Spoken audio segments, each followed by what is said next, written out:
Toda investigación doctoral comienza cuando dejamos de aceptar la realidad como algo evidente. Antes de recoger datos, el investigador necesita hacer un gesto epistemológico fundamental. ¿Cuál es? Sospechar de todo aquello que parece natural. En el campo de la educación, este ejercicio implica reconocer que la escuela no constituye una realidad dada por la naturaleza, sino una institución históricamente producida, socialmente legitimada y políticamente disputada. Durante estas clases de sociopolítica logré encontrar unos puntos de convergencia entre Berger, Luhmann y Harari que transformaron mi manera de comprender mi objeto de estudio.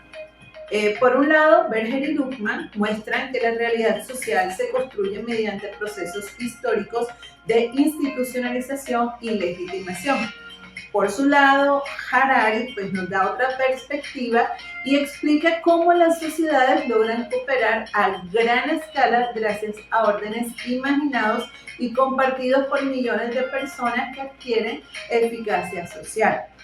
No se trata en estos momentos de afirmar que la escuela sea una ilusión. Se trata de comprender que su autoridad, sus normas, sus formas de organización existen porque una comunidad las reconoce y las reconoce como legítimas. Desde esta perspectiva, la política educativa deja de ser un simple conjunto de normas administrativas para convertirse en un escenario de permanente producción, disputa y legitimación de significados.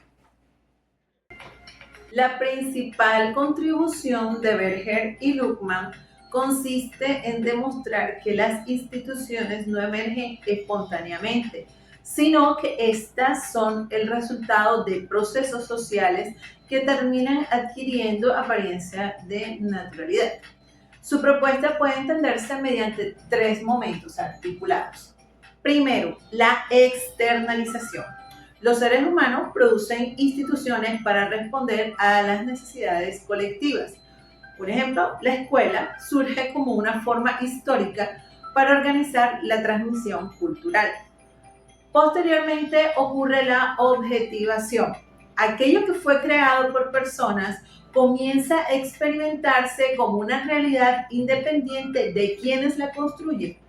Un ejemplo de esto es el currículo, los grados escolares, las evaluaciones, los horarios, las jerarquías.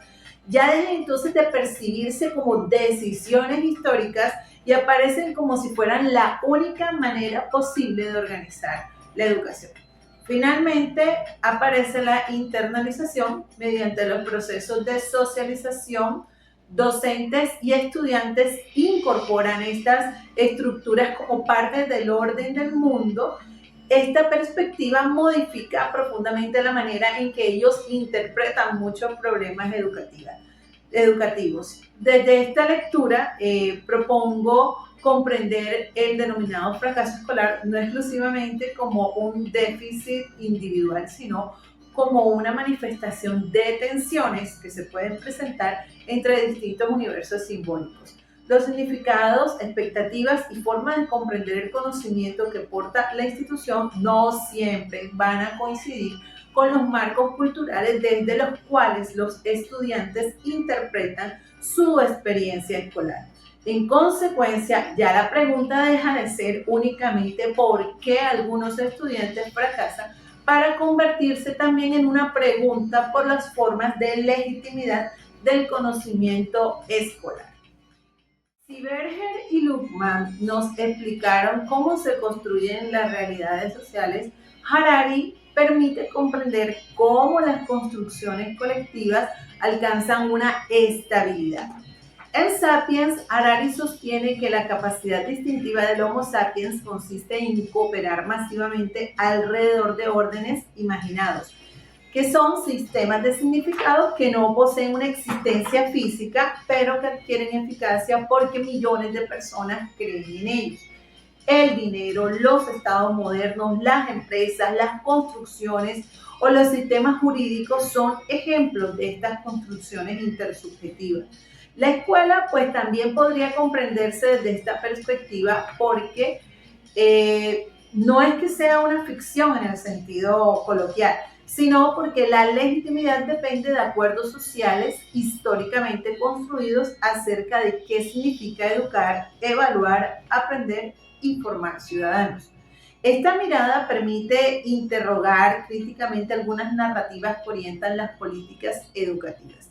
Entre ellas destaca la idea de que el esfuerzo escolar garantiza necesariamente movilidad social. Durante décadas, esta narrativa otorgó legitimidad a la expansión de los sistemas educativos. Sin embargo, numerosos estudios sociológicos han mostrado que la relación entre escolarización y movilidad resulta hoy mucho más compleja y desigual. Cuando esa promesa pierde la capacidad de convencer, también comienzan a tensionarse la legitimidad de las instituciones educativas y de las políticas que la sustentan. Más que una crisis de cobertura o de indicadores, podríamos estar asistiendo a una crisis de sentido. Berger Bourdieu nos mostró que la escuela no solamente transmite conocimientos, también legitima formas de capital cultural que contribuyen muchas veces de manera intencional a reproducir desigualdades previamente existentes. Desde esta perspectiva, el mérito nunca puede analizarse aislado de las condiciones sociales que hacen posible su reconocimiento. Por otra parte, Foucault permite observar que la escuela también funciona mediante dispositivos de organización, clasificación y evaluación que producen determinadas formas de subjetividad. Estas perspectivas no eliminan el potencial emancipador de la educación. Por el contrario, muestran que precisamente porque las instituciones son construcciones históricamente, también pueden transformarse. En este contexto, el papel del maestro adquiere una dimensión profundamente política. Más que transmitir contenidos, el docente puede ayudar a los estudiantes a que comprendan el carácter histórico de las instituciones, cuestionen las narrativas dominantes y participan críticamente en la construcción de nuevos significados compartidos.